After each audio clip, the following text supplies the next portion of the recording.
For your loving no more. I actually am glad to see the dogs stepping up. Yeah, because I just was starting to feel like I could just walk out with anything. All right, here we go. Hey, welcome back to the podcast, everybody. On today's episode, do the thing. That's what I'm saying. Just go do the thing. Whatever the thing is, go do it. There is a thing, by the way, for most of us. And on Just These Guys today, we're going to talk about what you are to do. Do the thing. To do the thing. We got Dr. Parker. And we got Pastor Mike, and we got some fantastic video for you. Stick around. I'm excited about that, even though I have no idea what that is. It's a teaser. Boom. So do the thing.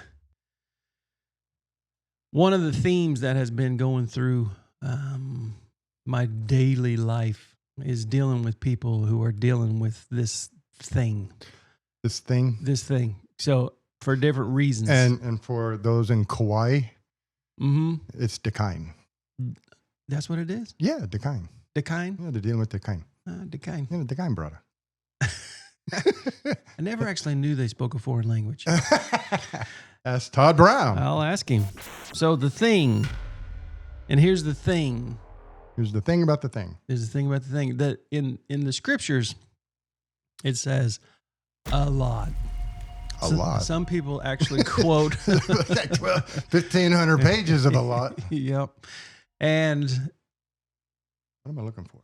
Oh, that's a good question. You keep going. So some people have quoted, and I've probably even quoted this until I actually looked it up, that it says 365 times in the Bible, do not fear.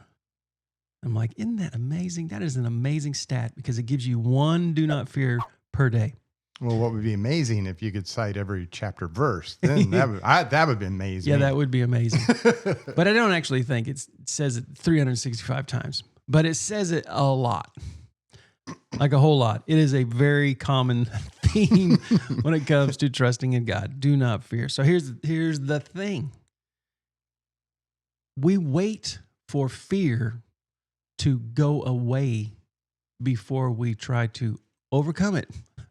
We think it's just going to go away. Right.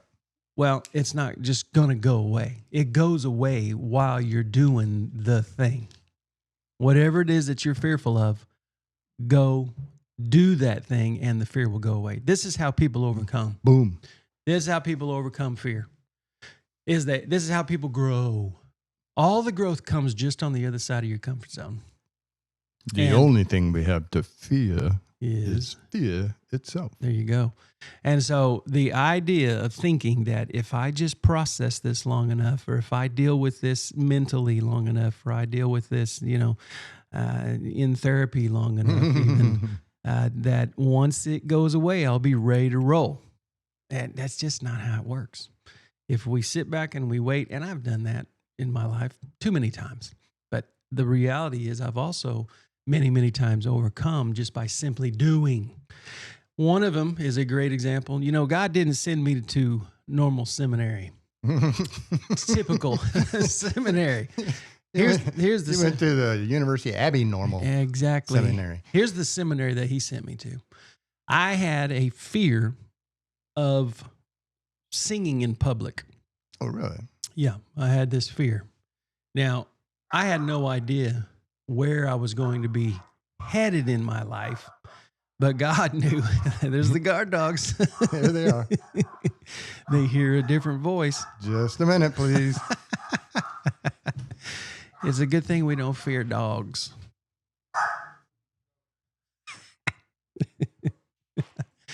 I came in this morning and usually it's just quiet as can be. I can walk right in their house. I'm not going to give you the address.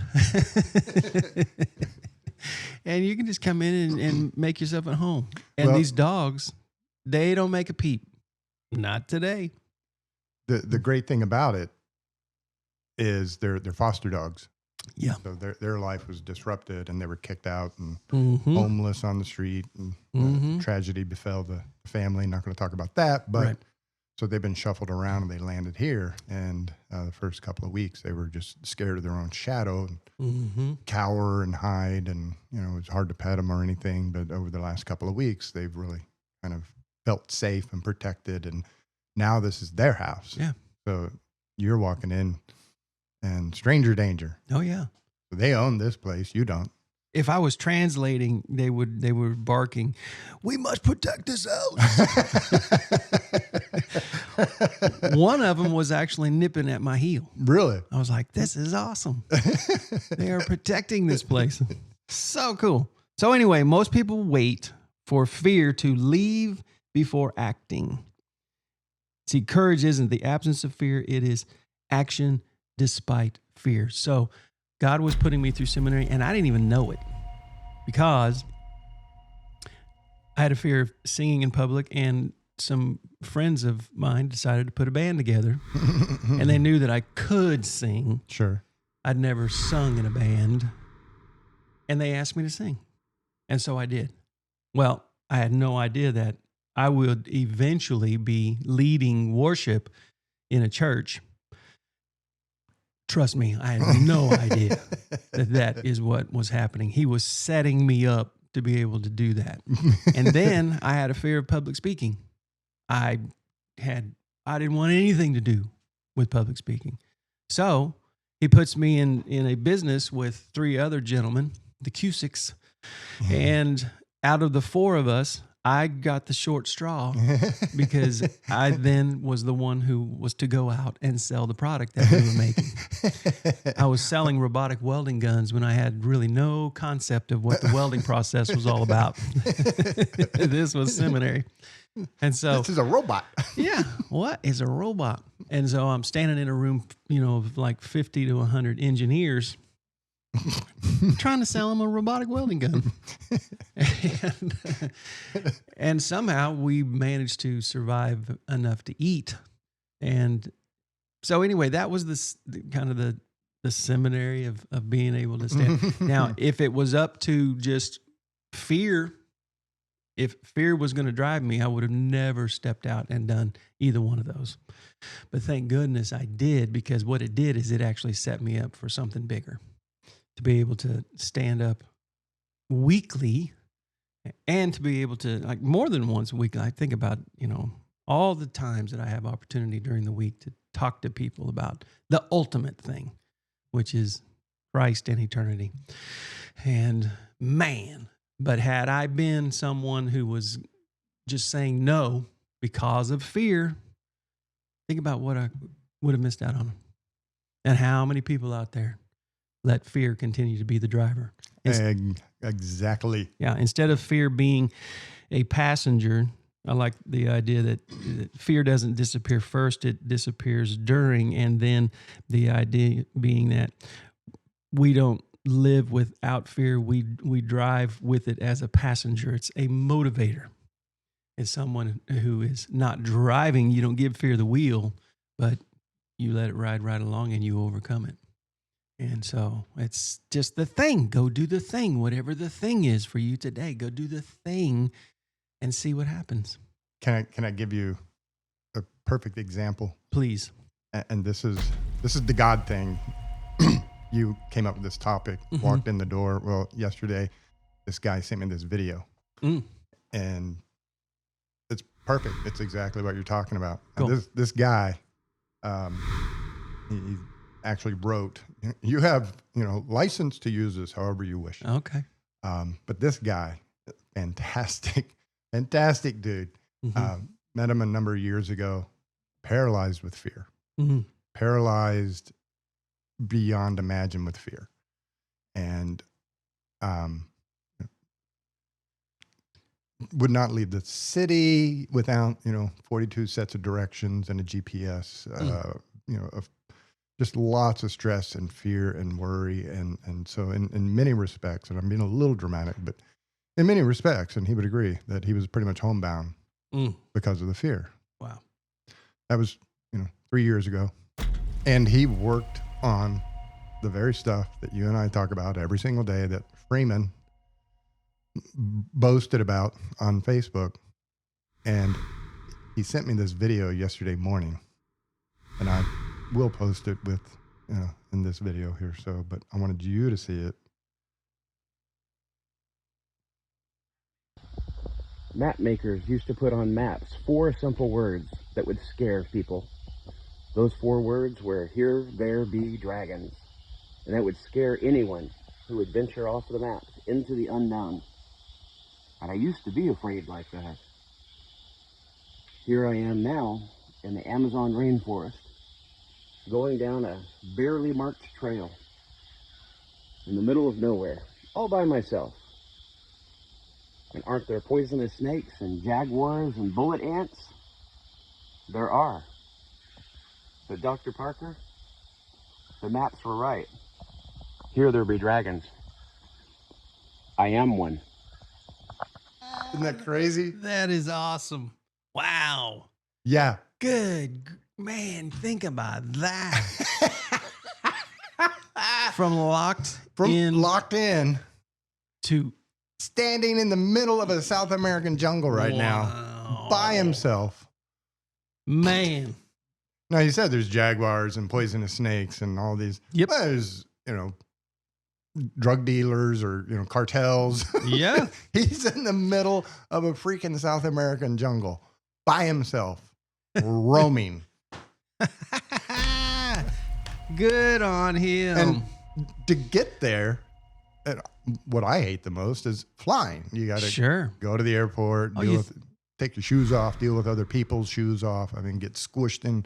Maybe your flight gets delayed, canceled. It's just a hassle, a horrible hassle. And there's a million human beings crowding around. He had to do that, change flights in different countries to land where he's landed. Mm-hmm. And there he is, walking through a jungle by himself 3 years ago, too afraid to leave.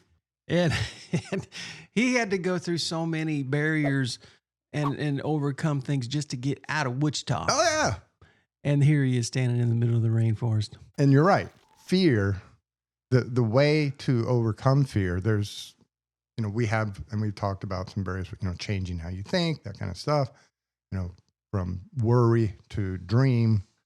Instead of fearing the future, be excited for the future. Mm-hmm. It's tapping into the same autonomic nervous system response. But how do you get there? And you do it. Just do the thing. You do the thing. Yep. You do the thing, and then you don't become afraid of doing the thing. Oh, yeah. You do the thing, and then you realize there's so many things that are even bigger. Oh, yeah.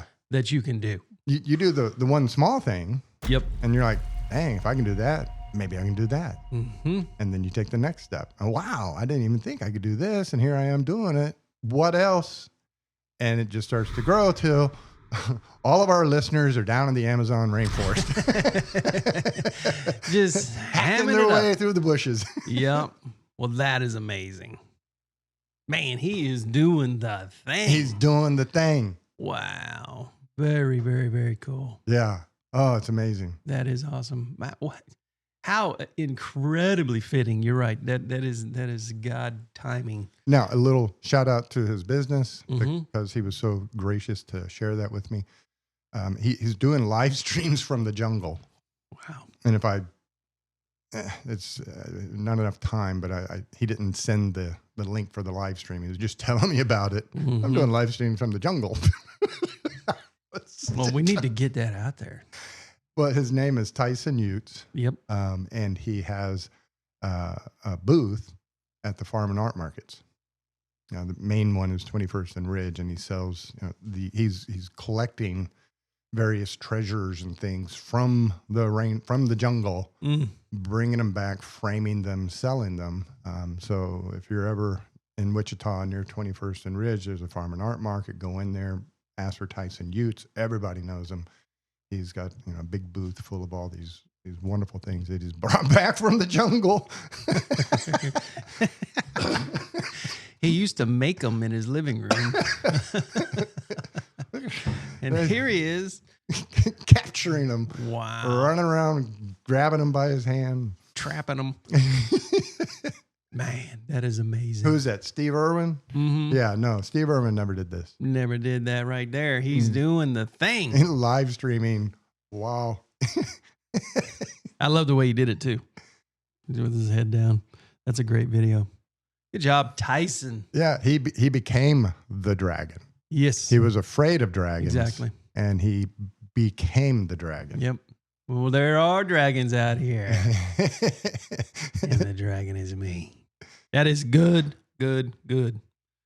Beautiful. Awesome, Tyson. Keep it up. Go, everybody. Go do. We all got something. We all do. We all got something that we fear. So whatever that is, go do the thing. Stop thinking, start doing. Yep. Get up, go. Do Yep. it. Do it now. Don't even hesitate. Nope. Do it right now. Boom, go. Go And then for it. Send us a video. Just these guys, you know. Yeah, Show us video it. Do the thing. Whatever that Whether thing it works is. or not. Do the backflip. Land on your head. Yeah, but make sure you get it on video. Have an awesome week. We'll see you guys next week.